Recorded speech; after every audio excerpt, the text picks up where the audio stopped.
Okay, hello, good morning, good afternoon.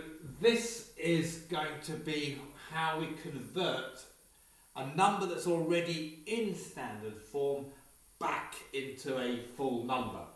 So we've got our number in standard form. Let's have a look at these ones over here first of all. So I've got 5. Remember, that's always standard form, always got to be a number between 1 and 10. So I've got 5 times 10 to the 3. So I've got to get that back into a proper number, a whole number again.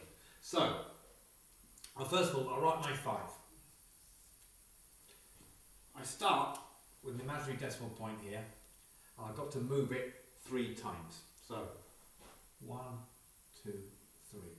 And my decimal point would end up here.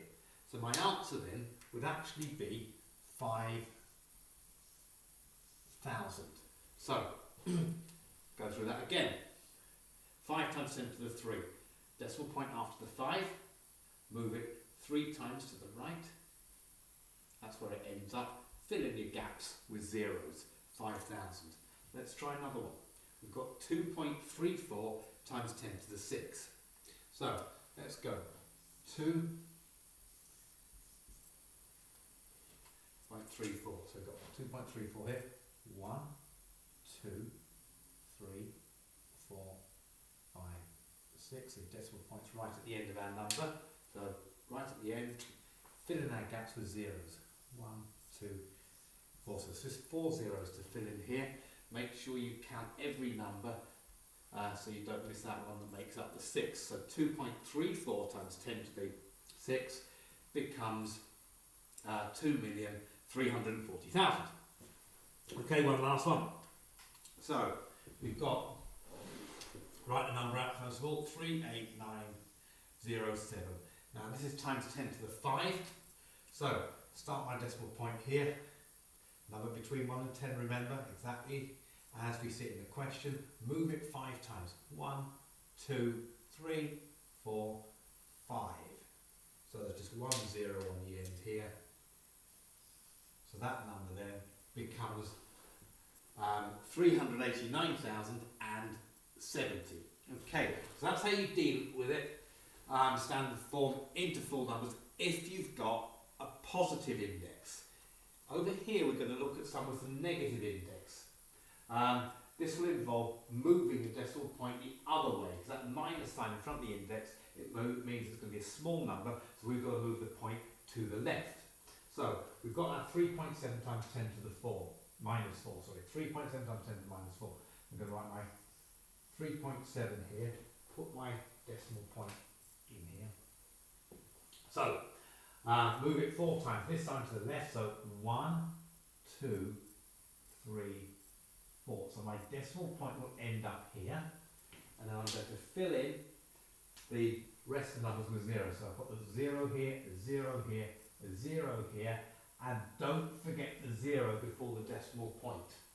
Okay, so 4 movements there. 0.00037 is your answer to that one.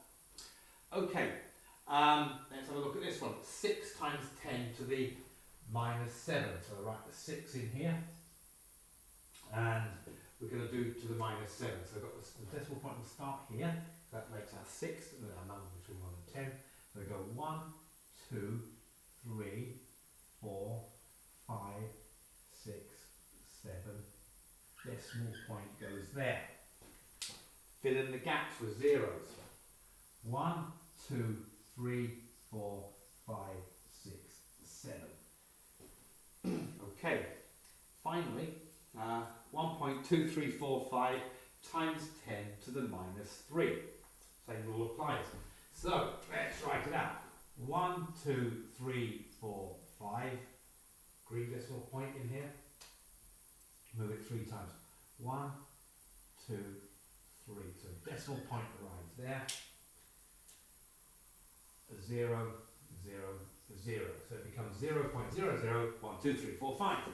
Okay, a little tip when you're doing this type here, you might see, if you look at the minus 4, there's a 4 there, the total zeros, including the 1 before the decimal point, is actually 4. So sometimes that's a good way of checking things. And as you can see here, I've got a 7 here, and I have to count these zeros, 1, 2, 3, 4, 5, 6, and 7, the one before the decimal point, makes it. Okay, and then finally you can see that in total I've got 3 zeros at the very beginning of the sum, which would tally up with the -3. That's a good way of double checking it. So there you have it. That's how, when we've got a number in standard form, how we would actually convert it back to a full number.